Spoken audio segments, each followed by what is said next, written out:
Over 1,200 years ago, Europe was a patchwork of warring tribes and crumbling Roman ruins, a continent in chaos. Into this world stepped Charles, later known as Charlemagne, a man whose ambition was as vast as his stature. He dreamed of a united Christian Europe, a single empire bound by faith and order. Charlemagne was more than a warrior. He was a visionary who saw opportunity in chaos. The Frankish kingdom, his starting point, was already powerful, but he wanted more. To restore learning, faith, and stability to a fractured land. Surrounded by threats, the Lombards in Italy, pagan Saxons to the east, Moors in Spain, Charlemagne saw not obstacles, but a grand mission. He envisioned a new Roman Empire, not pagan, but holy, stretching from the North Sea to the Mediterranean. For over 40 years, he led from the front, expanding his realm and forging a new European identity. Feared by enemies, respected by his people, Charlemagne's reign marked the turning point from the ancient world to the medieval, and the birth of a shared European idea. His story is the foundation of the Europe we know today. Charlemagne's rise began with his father, Pepin the Short, who seized the Frankish crown with the Pope's blessing, forging a powerful alliance between throne and church. When Pepin died, the kingdom was split between Charlemagne and his brother Carloman, a recipe for rivalry. The brothers' uneasy truce lasted just 3 years before Carloman's sudden death. Charlemagne acted swiftly, uniting the kingdom under his sole rule and sidelining his brother's heirs. At just 24, he became the undisputed master of Western Europe's most powerful realm.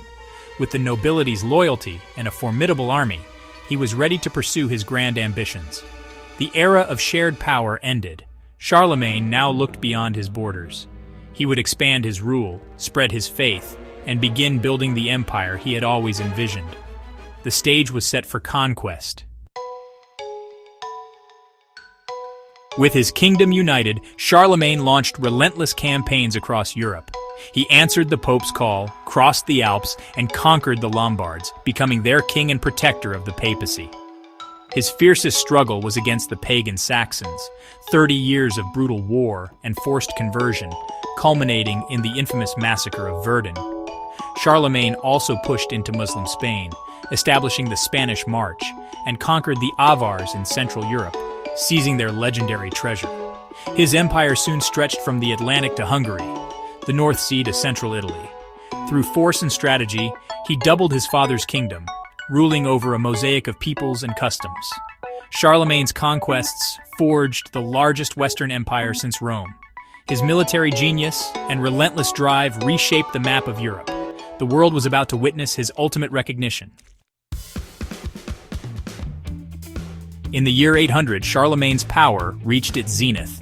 When Pope Leo III was attacked in Rome, Charlemagne restored him, cementing their alliance. On Christmas Day, as Charlemagne knelt in St. Peter's Basilica, the Pope crowned him emperor, a title unseen in the West for centuries. This act broke with the distant Byzantine Empire and declared a new center of Christian power in the West.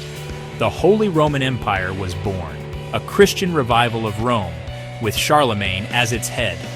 Whether surprised or complicit, Charlemagne's coronation unified his conquests under a single, sacred identity.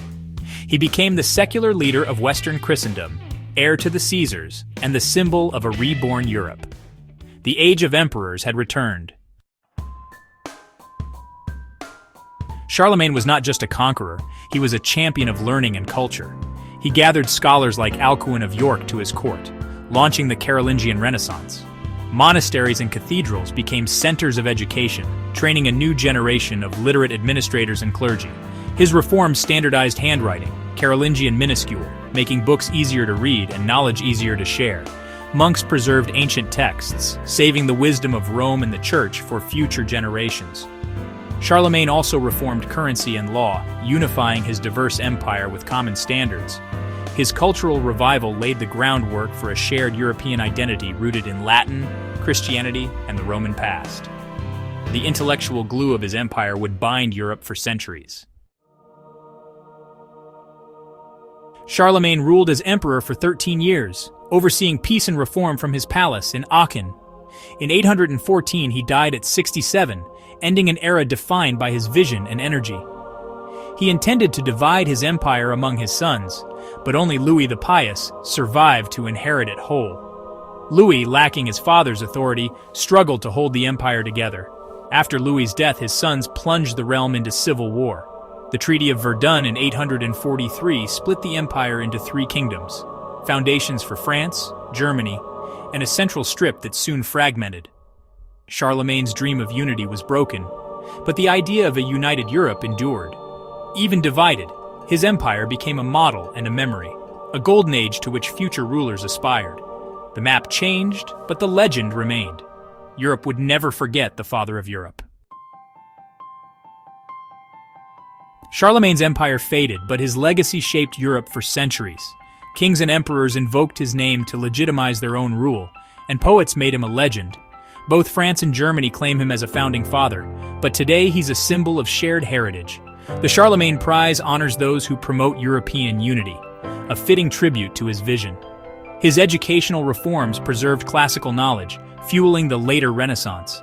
His legal and administrative systems became models for medieval kingdoms. The European Union echoes his dream of unity, trade, and shared values. Charlemagne was both a ruthless conqueror and a visionary unifier.